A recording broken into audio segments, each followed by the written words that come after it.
Se encienden los motores, el programa ya va a comenzar. Abróchense bien los cinturones, que la entrevista va a iniciar. Plática amena que Selim ya va a realizar, con invitados que su vida nos van a contar. Hay emociones, sentimientos, todo puede pasar. Ven, súbete y vámonos a jalo. Ven, súbete y vámonos a jalo. Ven, súbete y vámonos a jalo. Ven, súbete y vámonos a jalo. Ven, súbete y vámonos a jalo.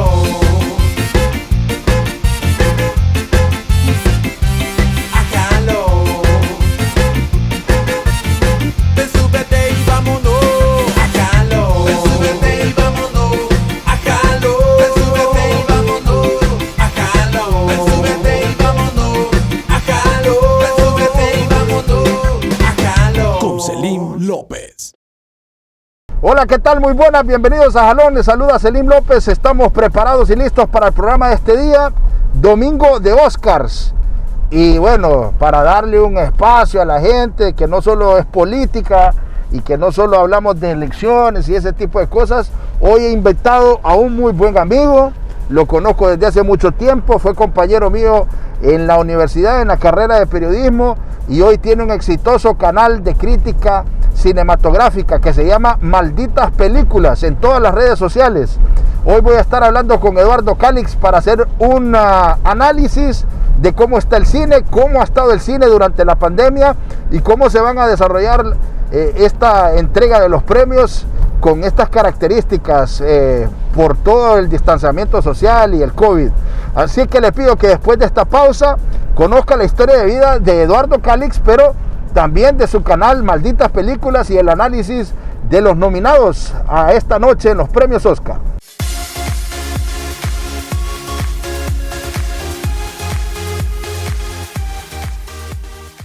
Estamos seguros que de ahora en adelante todo gobierno que venga no podrá volver a... Mueve bien esos frijoles, mija, que se van a quemar.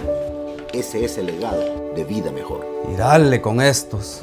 ¿Vos no crees que estamos mejor? Vida mejor para los políticos. Ay, papi, hace 7 años trabajaba 2 turnos. Y vivíamos con mi mamá. Bueno, eso era antes de que abriéramos el negocito y fuéramos autosuficientes. Y el pisto para el mercadito y para el comedor, ¿de dónde salió? ¿Cómo que de dónde? De partirme el lomo trabajando. ¿Y el crédito y el pisto que te dio el gobierno de la Vida Mejor? No. Esa es otra cosa. Lo de nuestra casa también es otra cosa. No, mujer, vos no entendés. ¿Qué? Que ahora pagamos solo 5.300 por nuestra propia casa. Nos ahorramos 8.000 empiras. Nos ayudaron para la prima. Un plazo de 20 años y una tasa que no te da nadie. ¿Vasos o tazas? Con programas como Crédito Solidario que aportan capital semilla con una tasa de interés de 1% o el crédito a la vivienda para remodelar, construir o comprar tu hogar con una tasa del 5% anual. Hoy más que nunca, millones de hondureñas y hondureños tienen una vida mejor. Sigue a Selim López en sus redes sociales. En Facebook como Esdras Selim López, Twitter como @EsdraSelim y busca en YouTube el canal Esdras Selim López Gatica, donde podrás repetir todas las entrevistas que no has visto. A Jalón con Selim López. El Congreso Nacional que preside Mauricio Oliva ha sido un gran apoyo para las personas afectadas por la pandemia y las 2 tormentas ETA y OTA. Aprobó ampliar por 90 días el perdón de multas y recargos por el no pago de servicios públicos y de impuestos. Se decretó la entrega de un bono de 5.000 empiras para 60.000 familias damnificadas.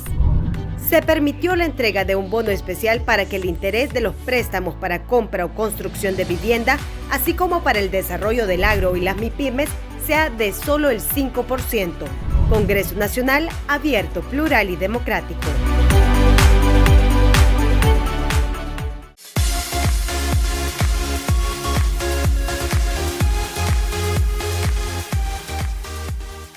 Eduardo Calix, brother, ¿cómo estás? ¿Qué tal? ¿Cómo vamos? Me alegra saludarte, hermano. Gracias por estar conmigo en Ajalón.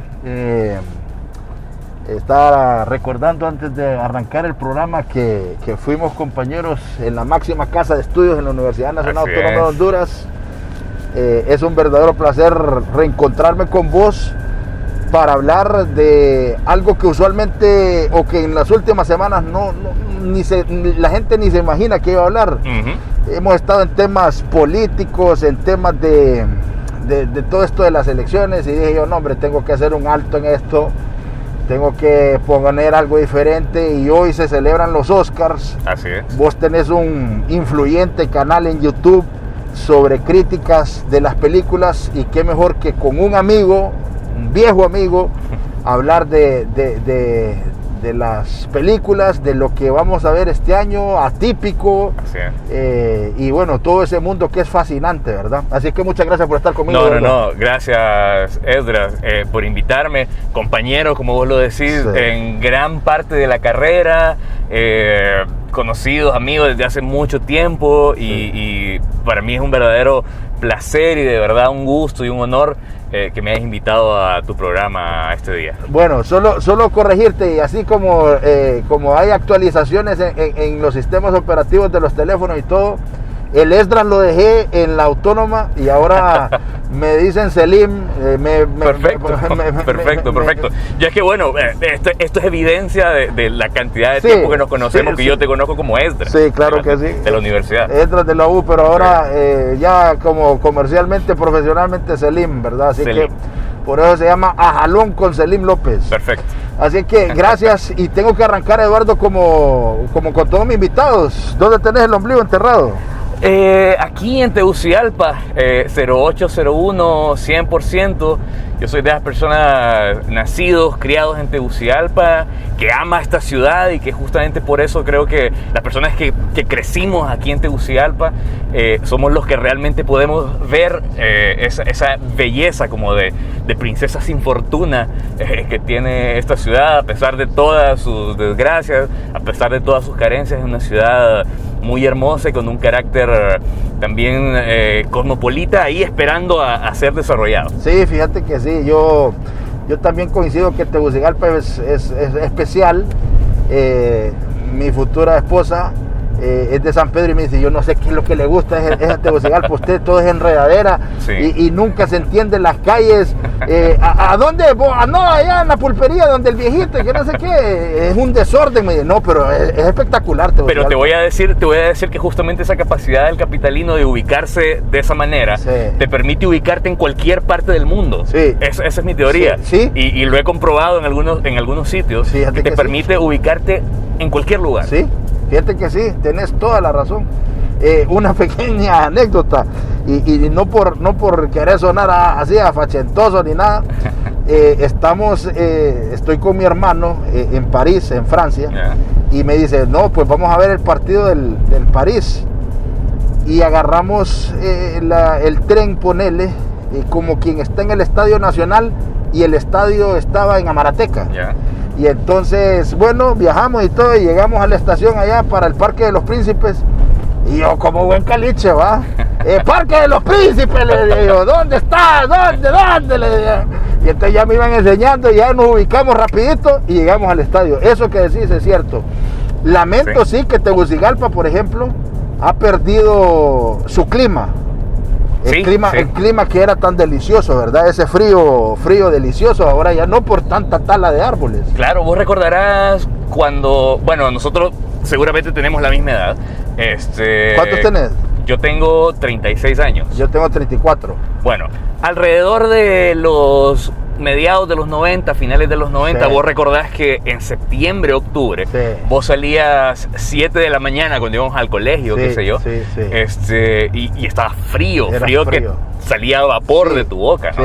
Y ese efecto ya no lo ves a menos de que sea un día muy muy frío por un frente frío, qué sé yo, y el clima ha cambiado mucho en apenas una década, alrededor de 20 años. Sí, pues sí, 2 décadas, sí. Lamentable, porque nadie ha tomado el cuidado adecuado para evitar esa tal inmisericordia, y eso es una crítica que le hacen al actual alcalde y ahora candidato presidencial Tito Jura, que dicen que mochó cuanto árbol quiso.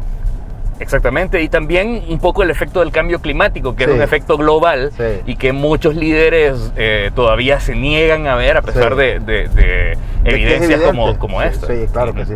Ok, hijo de... Mauricio Calix y Emilia Suazo, abogado y maestra de educación primaria. Mi mamá de La Paz, toda su familia de La Paz. Mi papá una mezcla ahí un poco de todo, capitalino, pero hijo de una olanchana y también de un señor del sur de Honduras, que además fue parte de los buques que Honduras envió de apoyo a Estados Unidos durante la Segunda Guerra Mundial. Mira qué interesante. Y además yo heredo un poco ese amor por el cine de mi papá, que justamente yo vi todos los clásicos ochenteros y muchas películas que quizás no eran para mi edad todavía, que eran como demasiado violentas, digamos, muchas películas que hoy son clásicos del cine, justamente por mi papá, ¿no? Y él sabía que había una noche en el año en la que él era muy estricto con los tiempos con las horas de irse a dormir, porque teníamos colegio, escuela el día siguiente, pero él sabía que había una noche al año en la que yo me desvelaba, y esa noche era la noche de los Oscars. Mira qué interesante. O sea que viene desde hace mucho tiempo atrás ese amor por el cine. De toda la vida. Sí, toda la vida. Qué interesante. ¿Tus papás viven? Sí, por suerte. Ellos están muy bien, un poco, bueno, tomando muchas precauciones por todo este tema de la pandemia, pero gracias a Dios han salido avante hasta el día de hoy todavía. Qué bien. ¿Cuántos hermanos, Eduardo? Somos tres, yo soy el mayor, mi hermano que es ingeniero en sistemas y mi hermana que es licenciada en mercadotecnia. Ahí un poco todos tenemos disciplinas que probablemente pueden llegar a coincidir, y eso es lo que estamos buscando en el futuro, empezar algún proyecto juntos, ya que, bueno, también somos tres hermanos muy unidos. Entonces, qué bueno, qué bueno. Vamos a hacer un viaje por la línea de tiempo de Eduardo, y quiero saber cómo fuiste en la escuela, cómo fuiste de niño. Yo era un niño tímido, pero muy creativo. Siempre me gustó mucho la creatividad, el arte, y bueno, un poco que también retrasé mi incursión en algunas cosas justamente porque siempre he sido un tipo tímido y de alguna forma lo sigo siendo. Pero bueno, ya cuando vas creciendo ves la necesidad de dedicarte a las cosas que te gustan, pues, y que te generan pasión en la vida. Pero cuando era pequeño sí era un niño muy tímido, y siempre me gustó mucho todo este tema y de las artes, en especial el cine, pero las artes en general. Y eso, la creatividad creo que era lo que me llevaba en la vida. O sea, no eras de deporte, sino que era más para inclinación a las artes, a la música. Nunca he sido demasiado bueno para los deportes, fíjate, aunque en algún momento jugaba mucho fútbol o basquetbol, por ejemplo. La chibola, como soy muy malo para todo, pero siempre me han gustado mucho los deportes al aire libre. Fíjate que hasta hace algún tiempo, por ejemplo, corría, pero ahora, bueno, tengo una rodilla que ya no me permite hacer nada más, y eso me ha afectado mucho en pandemia, si sabes a lo que me refiero. Sí. Pero sí, siempre me han gustado los deportes, aunque soy malo para todos, pero me gusta mucho la actividad al aire libre, eso sí. Qué bien. Ok, pero ¿la escuela la hiciste dónde?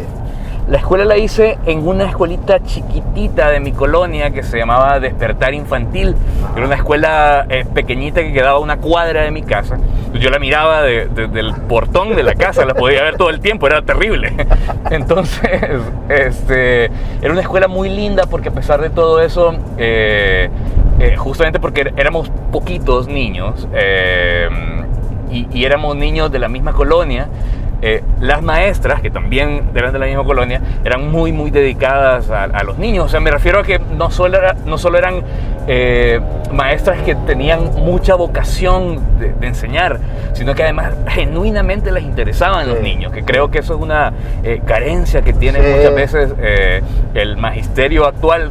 No generalizo, porque como te digo, mi mamá es maestra, y fue una maestra muy dedicada a sus niños, porque además trabajó 30 años en una escuela en una comunidad muy vulnerable, con niños en unas situaciones muy difíciles, pero ahí justamente me di cuenta que no solo es necesario saber enseñar, sino que además interesarte por la vida de los niños. Fíjate, y por los niños en general, pues. Fíjate que no es la primera vez, este programa tiene 2 años de estar al aire, y no es la primera vez que coincido o que escucho lo mismo. Qué lástima que el magisterio, que muchas veces hace el papel de papá en las escuelas, porque Sí.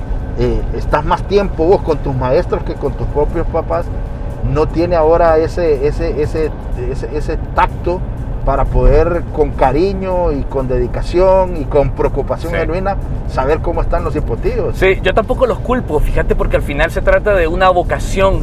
La escuela tiene una particularidad, me da la impresión a mí, un poco basado en la experiencia de mi mamá, que justamente logra evidenciar muchas situaciones que pasan en las casas y se vuelven más evidentes en la escuela. Por ejemplo, mi mamá me contaba muchos casos de niños que llegaban sin comer y que en medio de la clase se dormían porque tenían 12, 24 horas sin comer. Y bueno, ahí estaba la oportunidad de dar un paso más, dar un poco más de lo que te corresponde en tus labores como maestro. Y mi mamá siempre fue una mujer siempre ha sido una mujer que se interesó mucho en los niños, siempre les llevaba cosas para comer. Por ejemplo, me decía, hay niños que tienen un pedacito de lápiz y están ahí luchando con él para escribir. Y ella les conseguía útiles, les conseguía ropa, una cantidad de cosas que, bueno, también te dan cierta noción de cómo deberían afrontar vos las cosas en un país como este. Claro que sí. Ok, después de la escuela te vas al colegio, ¿a dónde?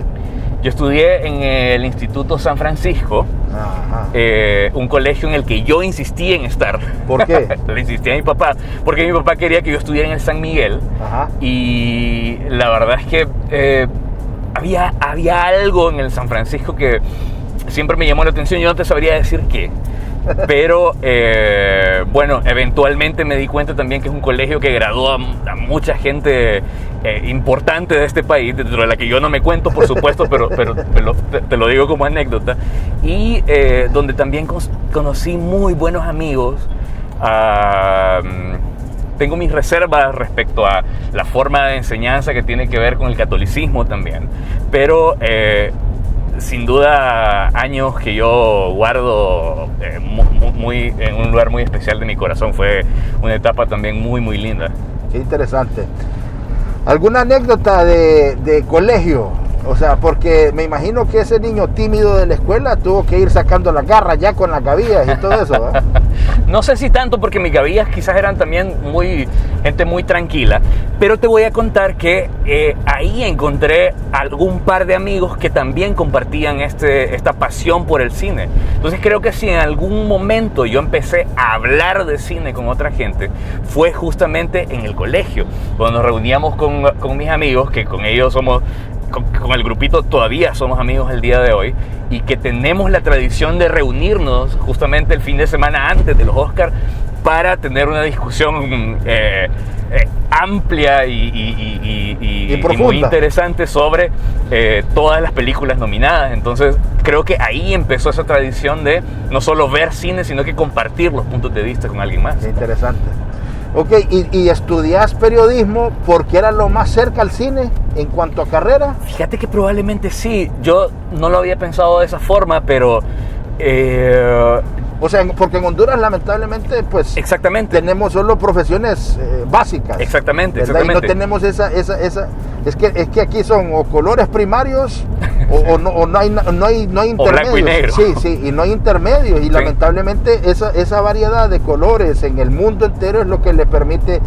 El otro día estaba escuchando que hay técnicos en no sé qué, en iluminación de cine y no sé qué color, y es una profesión muy bien pagada. Sí. Y aquí no, pues eso no lo tenemos. Exacto, de hecho las disciplinas dentro del cine son tantas y tan amplias que difícilmente podrías conocerlas completamente todas, porque cada una son una especialidad. Entonces, bueno, por desgracia en Honduras no existe una carrera de cine, que a mí me habría encantado estudiar, pero quizás efectivamente empecé con el tema del periodismo porque a mí siempre los medios de comunicación me habían llamado la atención, y al ser la única opción, pues opté por ella. Me arrepentí durante un tiempo, no te voy a mentir, pero también con el tiempo te vas dando cuenta de que la mayor parte de de la mala fama que tiene el periodismo nacional, tiene que ver también con cierta área del periodismo, claro, ¿no? Entonces se puede hacer mejor, se puede hacer con más dignidad hacia el país y hacia la carrera. Y con bueno, el reporteo, decís vos. Bueno, hay gran cantidad de cosas que bueno, prefiero no especificar, digamos, pero creo que nuestra generación está educada por maestros que eran muy buenos, que eso la gente no lo sabe, la gente que un poco le echa tierra al periodismo no se da cuenta que en la universidad nosotros tenemos maestros que son muy buenos. Lo que pasa es que los vicios en ciertas empresas, bueno, permanecen porque venden de alguna forma, pero creo que nuestra generación es una generación distinta, primero, y segundo, también formada por muy buenos maestros. Sí, definitivamente. Pero no hay periodistas en tu familia, ¿o sí? No, ninguno. O sea que el periodismo arranca con vos. Ninguno. Fíjate que mi papá es un tipo al que siempre también le gustaron mucho los medios, pero creo que por ser cauto, qué sé yo, una cosa o la otra, él terminó siendo abogado. Pero el tema de los medios siempre le gustó. Entonces, yo tengo una predisposición un poco genética también, sí, por ahí, por eso. Qué interesante. Sí. Y ahí es donde nos hicimos compañeros, ahí es donde coincidimos en las aulas de las clases. Y bueno, terminas la carrera y ahorita que vos, antes de que te subieras al carro, me contaste, sí registro que de las últimas pláticas que tuvimos es que vos ibas a trabajar con las Naciones Unidas. Sí, yo, bueno, trabajé 8 años. ¿Ese fue tu primer trabajo? Con UNICEF, fue mi primer trabajo. Sí, ¿verdad? Y hoy día soy también parte de nuevo de Naciones Unidas, con mucho honor para mí servir para la organización, esta vez en FAO, y bueno, estamos ahí hace 2 años. Sí, ok, ¿y cómo desde estas instituciones que muchas veces vienen a colaborar con nuestros países ven la realidad de lo que estamos viviendo en Honduras? Porque esta plática, además de ser de voz y del cine, es conocer tu punto de vista de lo que se vive actualmente. Voy a pasar de esa pregunta porque es un tema bien delicado, entonces no tenemos... No pueden hacerlo. No estamos autorizados para hablar como en nombre de la organización o un punto de vista como el que me estás pidiendo. Ok, entonces, pero como hondureño, no representando a la institución en la que trabajas, ¿o preferís tampoco hacer referencia a lo que Fíjate que esos temas nosotros preferimos no tocarlos en público. Siempre nos hacen la aclaración de que no. No, está bien, entonces. Si querés, pasemos de esa pregunta porque no. No, está bien. Y es interesante, pues, porque ustedes de manera silente, ¿verdad? Tal vez no tan público, hacen un gran trabajo para ayudar a Honduras. Bueno, sí, la verdad es que las organizaciones de cooperación son justamente eso, ¿verdad? Un punto de apoyo para el gobierno para ayudar en ciertas iniciativas que definitivamente son en favor de la gente, ¿verdad? Claro. Entonces, al final, eso es lo lindo de trabajar en una organización como esta, que todo el esfuerzo que vos podás poner no solo es para vos, es al final para ayudar a alguien que está en una posición menos privilegiada que la tuya. Claro que sí. Y esa satisfacción te queda de saber de que vos gestaste, trabajaste, lograste que se concretara un proyecto, una ayuda para el pueblo tan vulnerable de Honduras, pues. Sí, es lo que los psicólogos suelen llamar salario emocional. Que más allá de lo que a vos te paguen mensualmente por tu trabajo, sabes que te motiva algo superior, que es justamente estar poniendo tus talentos o tus capacidades a favor de la gente que lo necesita, que en este país, por desgracia, es mucha. ¿Qué hiciste con tu primer salario? ¿Qué hice con mi primer salario? Me compré un reproductor MP3. Me compré un reproductor MP3 porque yo estaba en la universidad todavía. Y entonces estaba en una etapa en la que ya te van quedando como poquitas clases y te quedan como muy espaciadas, ¿sabes? Entonces, entre las horas de trabajo y las horas en las que tenía clases yo escuchaba música. Tenía la necesidad de tener la mayor cantidad de música a mi disposición, entonces yo sabía que en mi primer salario iba a comprar un reproductor MP3. ¿Y qué música le pusiste? O sea, ¿cuál es tu música preferida? Fíjate que yo escucho, no te voy a decir de todo porque es mentira, pero escucho mucho rock, mucho pop, mucho muchos tipos de música que quizás son una mezcla entre géneros. Mucho de eso. Últimamente escucho muchos soundtracks también de películas. Entonces, de hecho, en mi lista de mayores reproducciones del año pasado de cierta app que no vamos a mencionar porque no nos pagan por mencionarla. Spotify, hombre. Sí, mi género principal fue soundtracks. Y no lo hago a propósito por ser una persona que habla de cine, entonces solo escucho. De pronto te das cuenta que también es otra parte del arte cinematográfico que está muy bien. Entonces el año pasado. ¿Cómo se llama que es muy bueno para las películas y los Hans Zimmer, ¿verdad? Hans Zimmer, sí. Este estuvo en películas como Interestelar. Así es, ¿verdad? Sí, es el compositor usual de Christopher Nolan. Sí. Y bueno, la verdad es que es un crack. Está en muchísimas películas últimamente. Él, digamos, no trabaja exclusivamente con Warner, pero de los dos estrenos mayores de Warner de este año, por ejemplo Wonder Woman y bueno, Tenet no la hizo por una cuestión de conflictos de agenda, pero seguramente habría hecho también la banda sonora de Tenet porque obviamente son colaboradores cercanos con son aleros, pues. Son alerísimos, sí. Entonces ese man es otro rollo, pero entonces escuchás mucha música dentro de esa playlist, tiene que haber música de él. Sí, seguro, claro.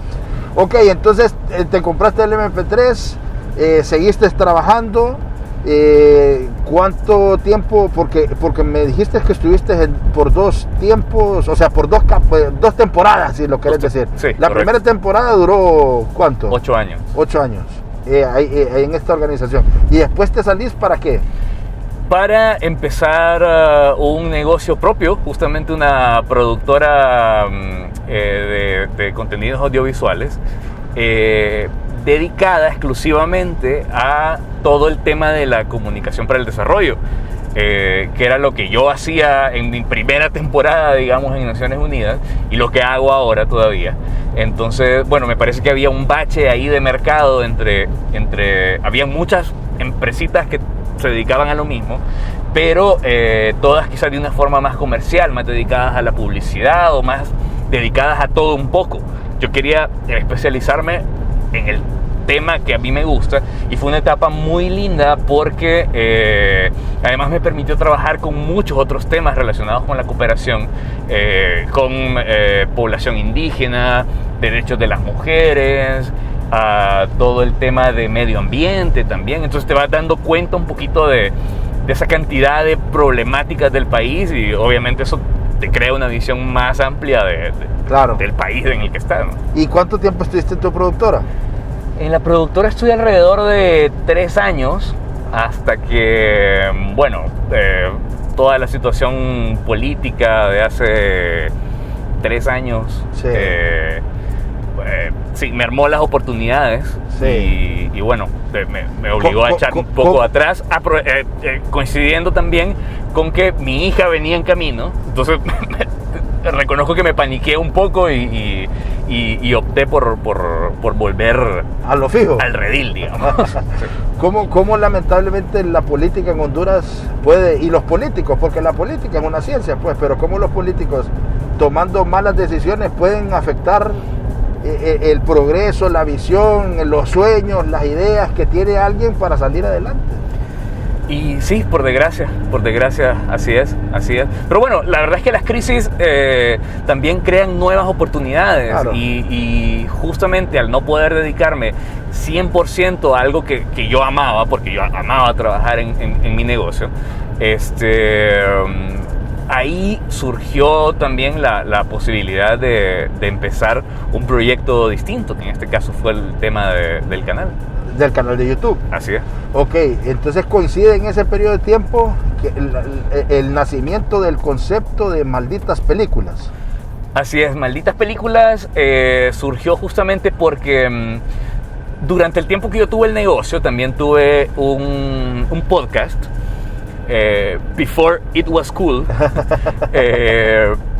que también trataba todo el tema de cine, y por unas cosas y otras de la vida pues tuve que ponerle un alto, pero en ese punto ya era una tendencia que yo no podía revertir. Yo necesitaba un espacio para hablar de cine y exteriorizar mi opinión al respecto, porque también coincidió con otro momento en la vida en el que yo estaba muy de cabeza en el cine de una manera obsesiva, ¿sabes? Ajá. Entonces yo necesitaba un espacio, y además que fuera mayor que lo que te podía ofrecer un podcast.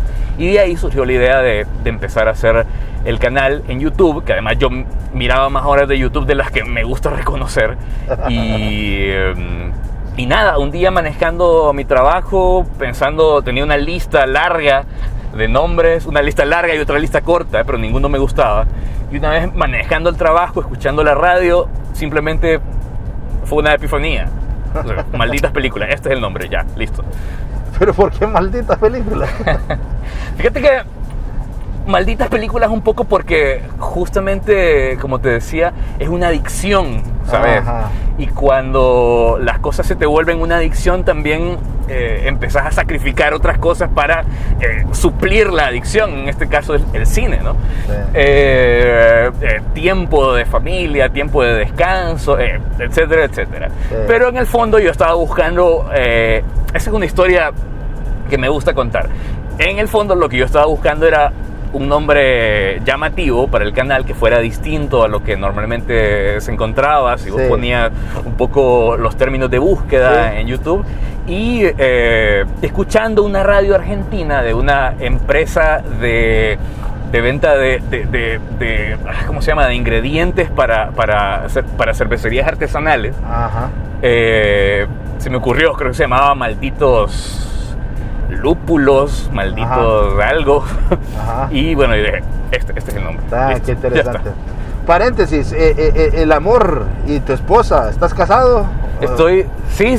Y la niña, porque me dijiste que en ese periodo de tiempo también vino tu hija, pues. Sí, claro.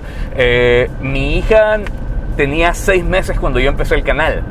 Entonces te imaginarás que yo estaba en medio de lo mejor de los desvelos de cuando sos papá primerizo. Sí. Entonces los primeros videos del canal son terribles porque salgo con una cara terrible, los ojos hinchados, las ojeras, muy cansado porque también estaba empezando un trabajo nuevo. Entonces yo dije, bueno, no sé cómo se me ocurrió empezar a hacer todo de una sola vez. Sí. Entonces... bueno, como te digo, o sea, a veces las situaciones difíciles son las mejores para aventarte a hacer cosas que nunca te imaginaste que podrías hacer. Claro. ¿Y tu esposa te entiende esa adicción a las películas? Sí, mi esposa, de hecho, yo creo que nuestra relación está muy cimentada justamente en el cine.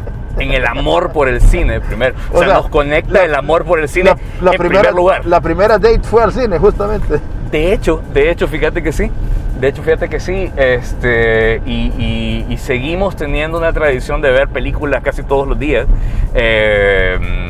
Ahora que mi hija tiene 2 años, que está también en una etapa muy complicada, pues hay que ver los días, pero se hace un poquito más complicado. Pero en realidad sí, mucho de nuestra relación yo creo que se cimenta en el amor que tenemos los dos por el cine. ¿Y qué es ser papá? Ser papá es la labor más complicada de tu vida y siempre escuchás que es muy difícil, pero no tenés una idea de cuán difícil es hasta que te toca. También es una oportunidad para ver hacia tus propios defectos, porque los hijos son un espejo tuyo y un espejo al que es muy difícil voltear a ver. Mirar. Porque muchas de las cosas que más te sacan canas verdes de tus hijos se las heredaste vos. Entonces, por ejemplo, mi hija tiene un carácter muy fuerte, muy difícil. Y ese carácter es mío.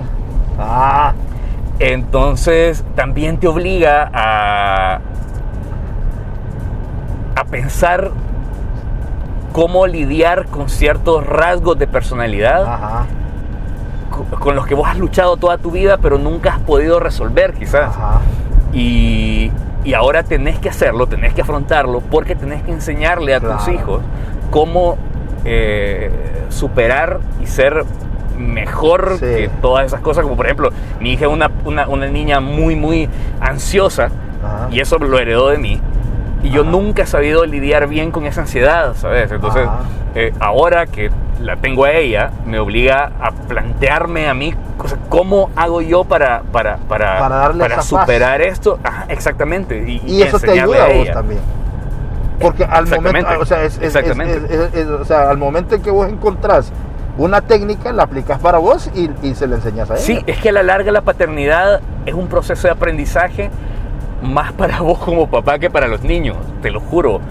No es una frase trillada, es que realmente te das cuenta de que es un proceso mutuo de aprendizaje, y esa etapa justamente por eso es muy, muy linda. Si vos estás abierto al aprendizaje que puedes también recibir de un niño, vas a aprender cosas que te van a cambiar la vida a tus 36 años. Sí, claro que sí, qué interesante. Y es tu adoración, es tu motor, claro. Es por quien trabajas todos los días. Claro, es la única que tengo hasta el momento. Tiene 2 añitos y la adoro y me encanta, y por supuesto cada cosa que haces vos en la vida va orientada a hacerla sentir orgullosa algún día. Claro. ¿Y vas a tener más? Fíjate que es complicado. A mí me gustaría, honestamente, quedarme con ella, pero también vos te das cuenta, a medida que va avanzando la vida, que al final de tus días, vos con lo único que te quedás es prácticamente con tus hermanos. Que tus papás se van antes de lo que deberían.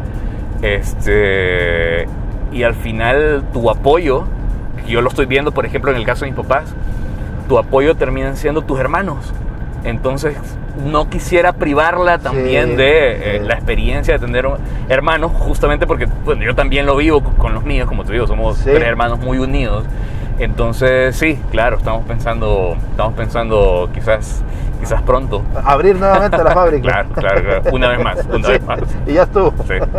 Ok, entonces se va consolidando Malditas Películas, y el objetivo del canal es que el objetivo del canal es ser un espacio para que la gente que le gusta el cine aprenda cómo apreciar mejor el cine. El día de hoy vamos a romper un récord en este canal, porque no vamos a hablar de una, ni siquiera de 4 películas, que es nuestro último récord. Vamos a hablar de 8 películas. Bienvenidos a Malditas Películas, reviews calentitos de las películas que odiamos amar, y el día de hoy vamos a hablar de las 8 películas nominadas a los Oscar 2021. Nunca ha sido la intención ser un espacio en el que yo sea el protagonista. De hecho, al inicio ni siquiera quería que apareciera mi cara, porque yo siempre fui muy, muy cuidadoso con el tema de las redes sociales. Nunca me ha gustado tener como mi foto en redes sociales y tal. Entonces, dar ese paso a estar yo enfrente de la cámara, como te digo, yo soy alguien que se ha dedicado a la producción audiovisual prácticamente de toda su carrera. Y estar detrás es muy distinto a estar enfrente. vos que has hecho un poco ambas cosas, Sí. lo entendés, y estar frente a una cámara es muy difícil. Entonces, nunca quise yo ser el protagonista de esto, pero un poco que la gente necesita un rostro para conectar.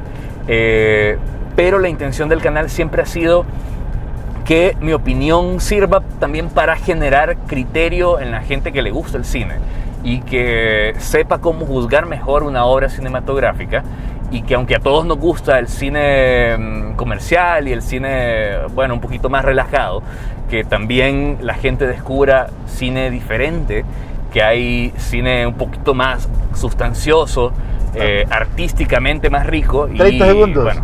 Tuve a Roberto Bude. Ajá. Aquí lo tuve. Sí.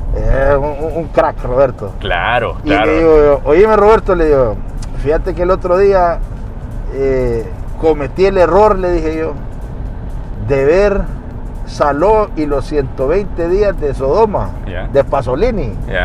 Y me dice, sí, hombre, me dice, esa película tenés que estar bien comido para verla, me dice. Sí, o sí.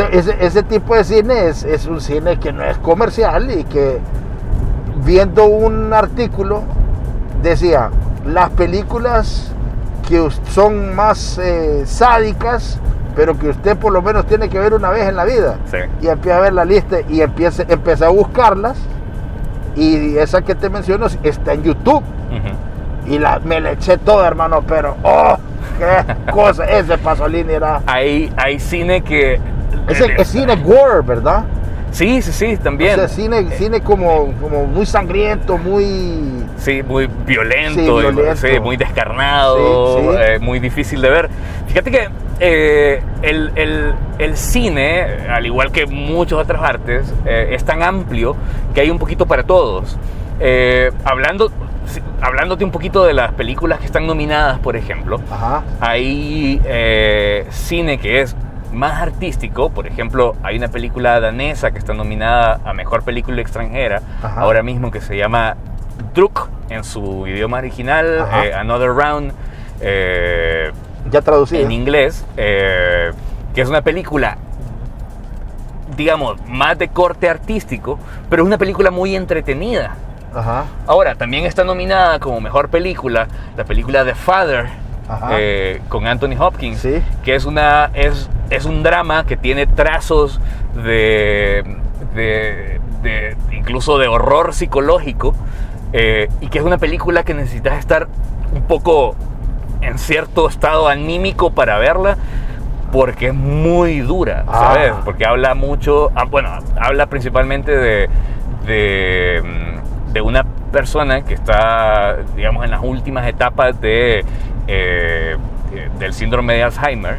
Hijo, escucha. Y es una película muy difícil de ver, muy angustiante también. O sea, parte como un drama cualquiera, un drama británico cualquiera, pero la película se va poniendo pesada, realmente pesada, y al final te deja muy descuadrado si no estás listo para... Y la verdad es que nadie está listo para verla, porque la película tiene un póster y un look muy de un drama cualquiera. Y es más profunda de lo que creen. Y es mucho más difícil de afrontar de lo que parece. ¿Sí?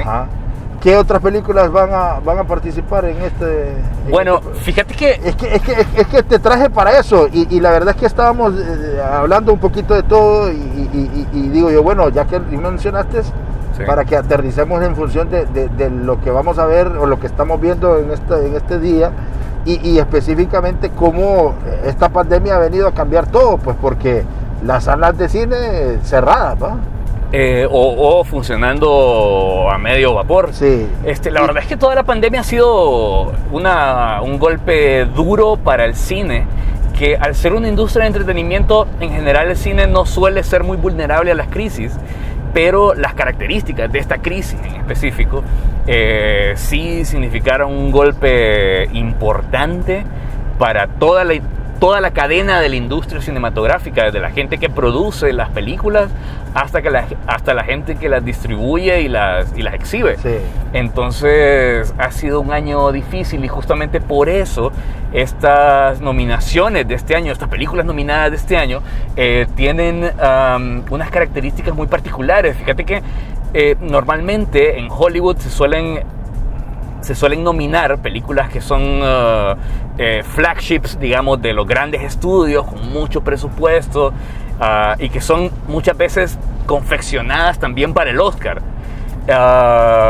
Este año hay, de las 8 películas nominadas, hay 4 películas que son películas chiquititas, minúsculas para el estándar de Hollywood y que todos los años existen y que son excelentes películas, pero justamente las características comerciales un poco del Oscar pues no abren demasiado la puerta para nominar a estas películas. Ajá. Este año hay 8 películas nominadas. De esas 8 hay 4 que son peliculitas chiquitas de bajo presupuesto. Another Round no está nominada a mejor película, está nominada a mejor película extranjera. Okay. Y de hecho es la favorita en la categoría. Ajá. Pero este año... ¿Cuáles son las 4 pequeñas de las grandes? Las 4 pequeñas son...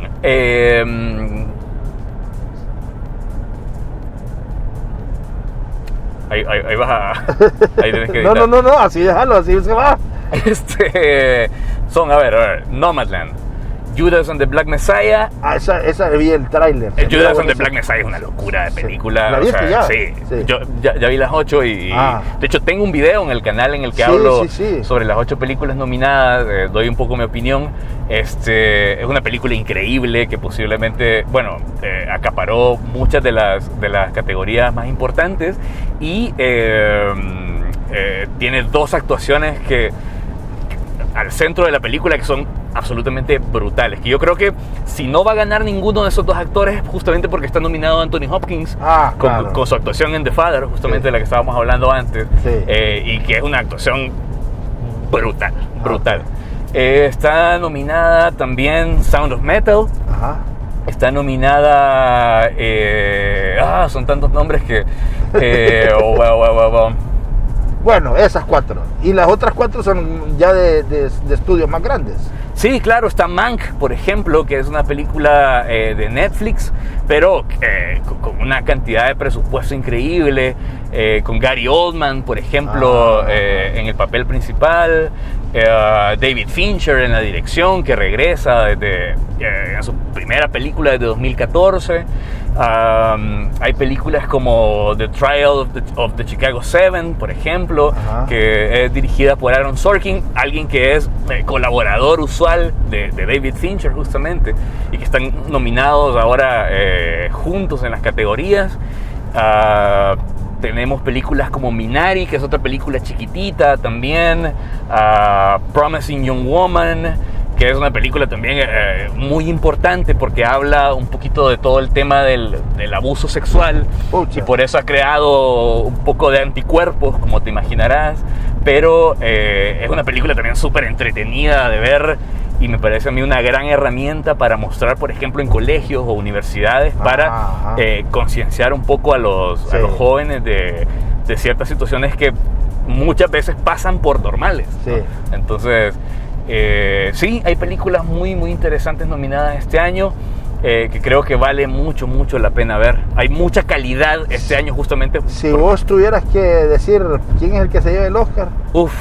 Está difícil. Yo, esas 4 películas que te menciono son mis favoritas y es complicado decantar por una, pero si me obligas, si me apuras, te diría Judas and the Black Messiah posiblemente. Judas and the Black Messiah es una película de un corte muy setentero, una narrativa muy directa, muy sustanciosa también, con actuaciones poderosas y basada en una historia real que es una locura, de un tipo que para conmutar una posible condena por impersonar a un agente federal, lo que el FBI le propone es que se infiltre en el partido de las Panteras Negras. Y entonces, ahí empieza a haber un conflicto entre este personaje principal, que además también es afroamericano. Entonces, obviamente que en un punto él se vuelve...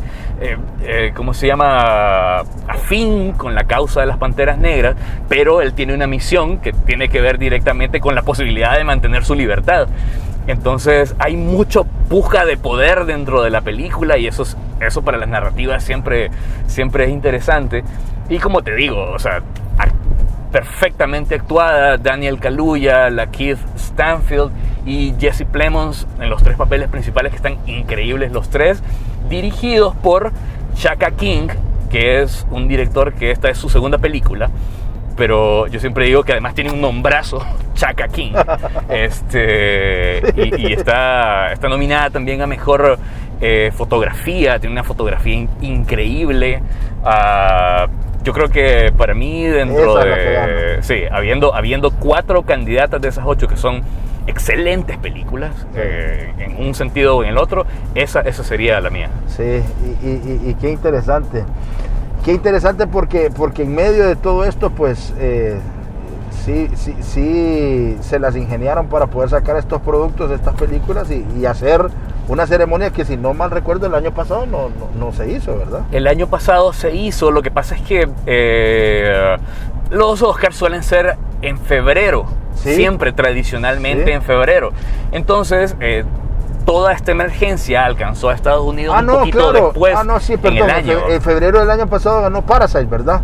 Exactamente. Sí, ganó Parasite. Sí, la primera película no estadounidense en ganar la categoría de mejor película. Tienes razón, es que sí, es que pensé, pero ahorita es que ya es los premios post pandemia o durante la pandemia. Durante la pandemia, sí, porque en realidad la emergencia alcanzó a Estados Unidos hasta marzo, abril. Igual que nosotros, aquí más exactamente. O menos, sí. Entonces justamente se hizo terminando antes de que explotara un poco todo este tema de la pandemia. Sí. Y este año, bueno, no está del todo claro cómo va a ser la ceremonia, pero los productores han dicho que no va a ser por Zoom.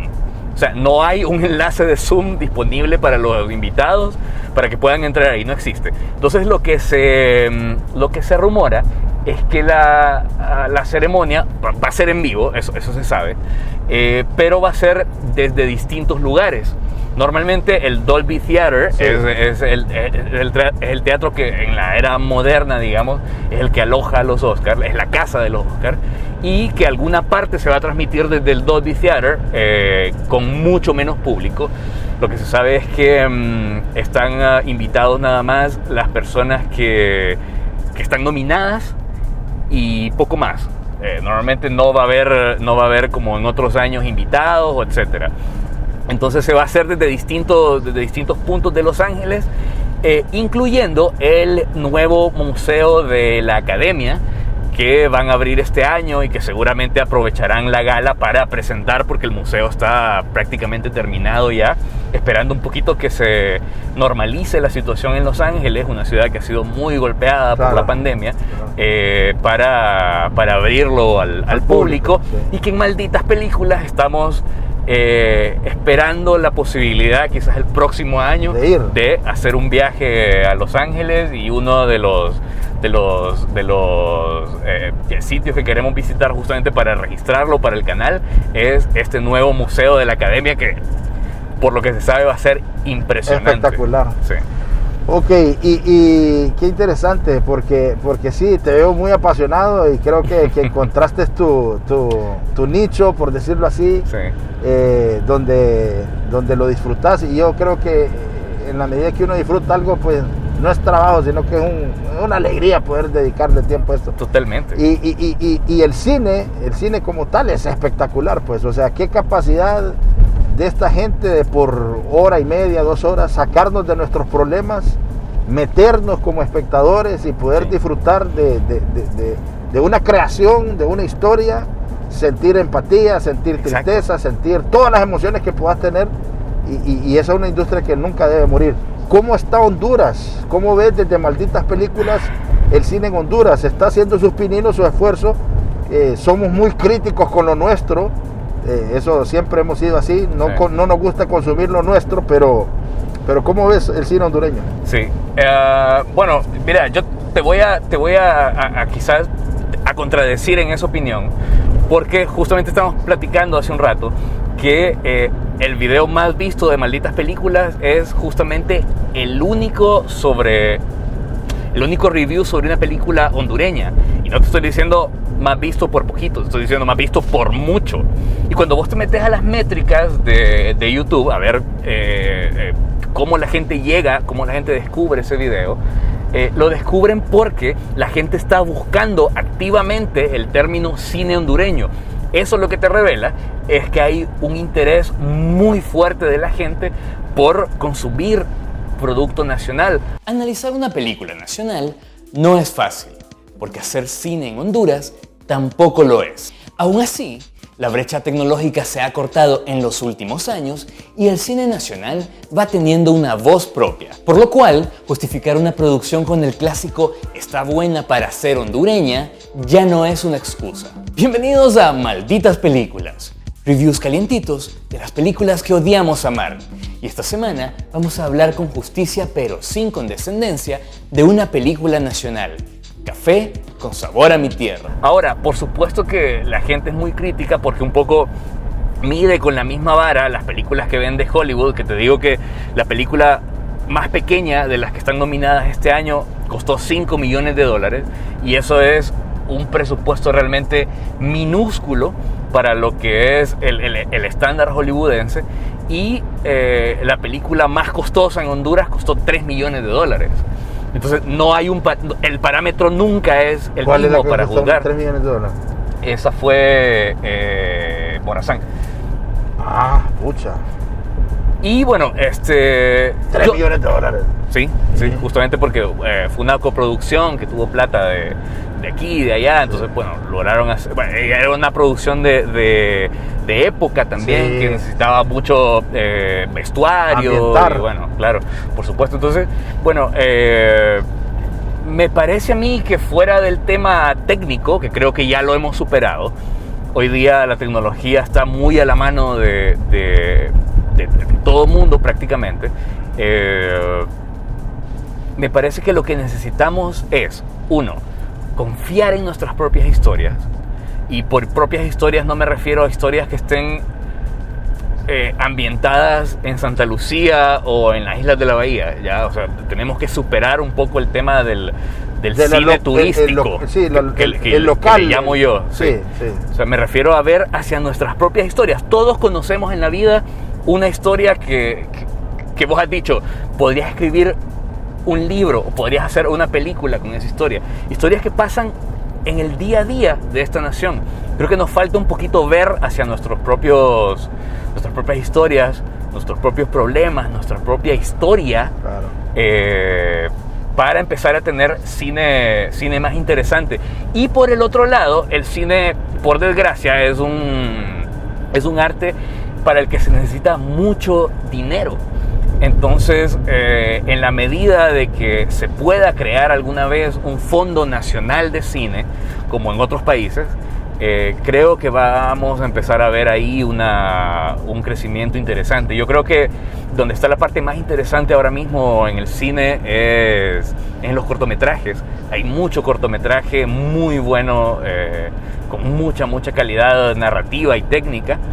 Entonces creo que se necesita nada más tener la plata suficiente como para impulsar a estos productores a hacer largometrajes de mucha calidad, cosas que ya está haciendo Guatemala, por ejemplo, que este año se esperaba que fuera nominada La Llorona, una película de Jairo Bustamante que habla un poquito, reimagina el mito de La Llorona alrededor de todo el tema de la de la dictadura en Guatemala, de Ríos Montt. Es una película muy interesante de ver, que estaba, que había sido nominada y había ganado algunos de los premios previos al Oscar y que se esperaba que estuviera nominada este año y que por desgracia pues la ignoraron por completo, ¿verdad? Sí. ¿Qué le puedes decir a los televidentes de Ajalón de Malditas Películas? ¿Con qué te comprometes? ¿Qué más vas a hacer para hablar de este mundo maravilloso del cine en tu canal? Bueno, mira, a mí lo que me falta es tiempo para hacer más cosas, porque créeme que tengo muchos proyectos en mente, pero a veces falta tiempo. Simplemente yo aprovecho al máximo cada minuto que tengo de mi día, pero a veces simplemente no ajusta. Tengo un par de proyectos interesantes que vienen pronto, entre ellos justamente la idea de hacer estos vlogs en Los Ángeles, ir a ver la ciudad que es la meca del cine en América, digamos, y puedes estar seguro que viene mucho contenido muy interesante para los amantes del cine en Malditas Películas. Bueno, qué interesante.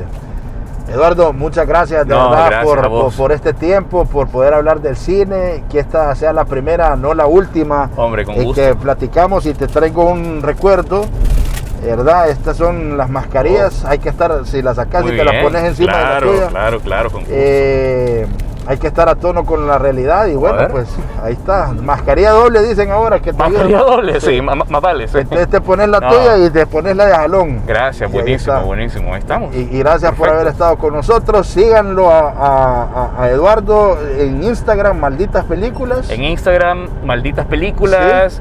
En Facebook, Malditas Películas.